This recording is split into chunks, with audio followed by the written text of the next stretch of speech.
What's up, guys? MTG Legends here, and I'm going to be showing you guys a new segment that I'm starting called Heroclix Theme of the Week. It's basically when I go over a cool theme team that I like, or a theme team that I want to share my knowledge with you guys about. First off, I want to apologize to all the Marvel fans out there. I like Marvel as much as the next guy, but I haven't been doing a lot of Marvel Heroclix reviews. But I don't hate Marvel, I just haven't had the time. This week's theme of the week is Justice Society. I think that they're really cool just because they're classic. They're the first team of superheroes before Justice League, before all of that. Some people don't know really a lot about them considering they are such an old team. I mean, some people are totally oblivious to them. But I think that they have a lot of cool characters and a lot of classic ones like Golden Age Flash and Golden Age Green Lantern. Today I'm going to be showing you guys a few teams that you can make in HeroClix using the Justice Society and still being Justice Society themed team. The first team that can be Justice Society theme team is going to be 500 points. It's going to start with Superman and Superman, the conventionally. Yeah, they have a trait, look up in the sky. Once per turn, when a friendly character within 8 squares in line of fire is the target of an attack, before the attack roll is made, Superman and Superman may be placed adjacent to the target and within line of fire. The attack now targets Superman and Superman. So you basically can sacrifice yourself to save someone else. I think that's kind of stupid, actually. I don't really think that that's necessary, considering that Superman and Superman are really powerful, and I wouldn't want to just throw them away like that. They have an ability later on in their dial on damage, Death of a Superman. Superman and Superman possess Earthbound and Neutralize and can't use JSA, team ability. They can't use the team ability, but they still have the keyword, so they are still themed. But this kind of is a setback to them. Their final power is Through the Sun. Give Superman and Superman a power action, move them up to 8 squares in the same diagonal, horizontal, or vertical direction, automatically breaking away. After actions resolve, you may place an opposing character along that path into an adjacent square and may use the duo attack ability as a free action, targeting that character.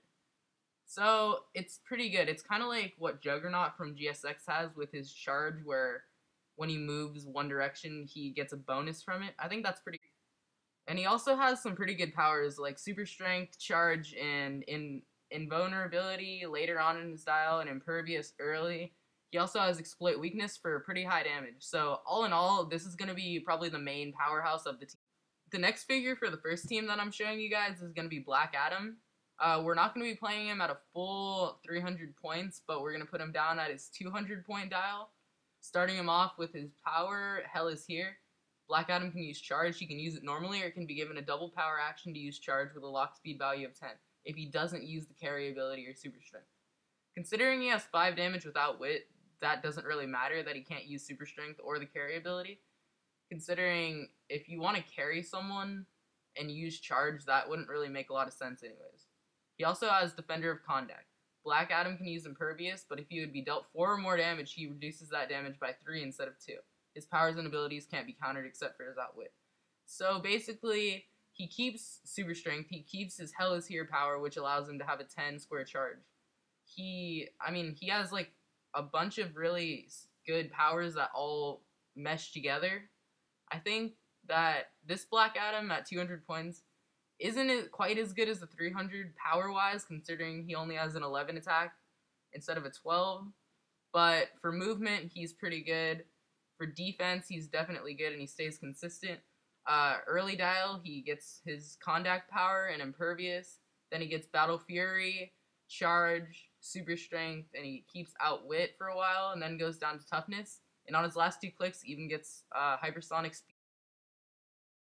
The final figure on this team is going to be the Alan Scott Green Lantern from DC-10. This is a really awesome Green Lantern. I personally use him a lot on most teams, not just Justice Society, but just a lot of different teams, considering he just has all-around good stats and good powers.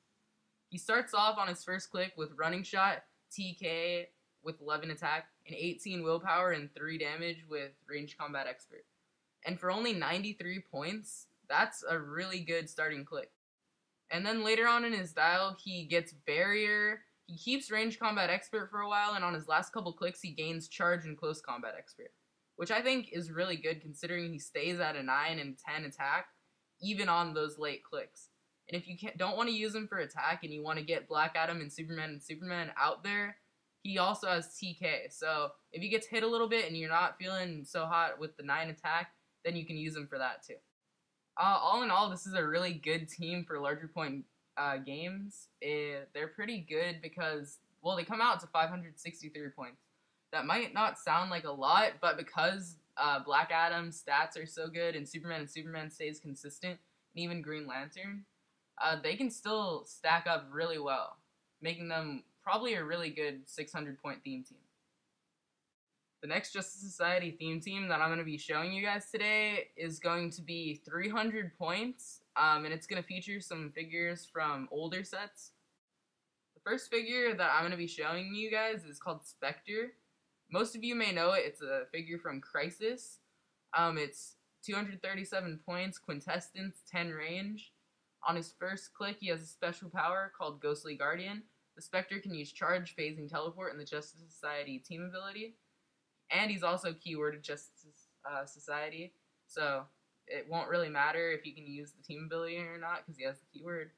On his first click, he has an 18 impervious, 11 attack with super senses, and 5 damage with the giant size damage symbol.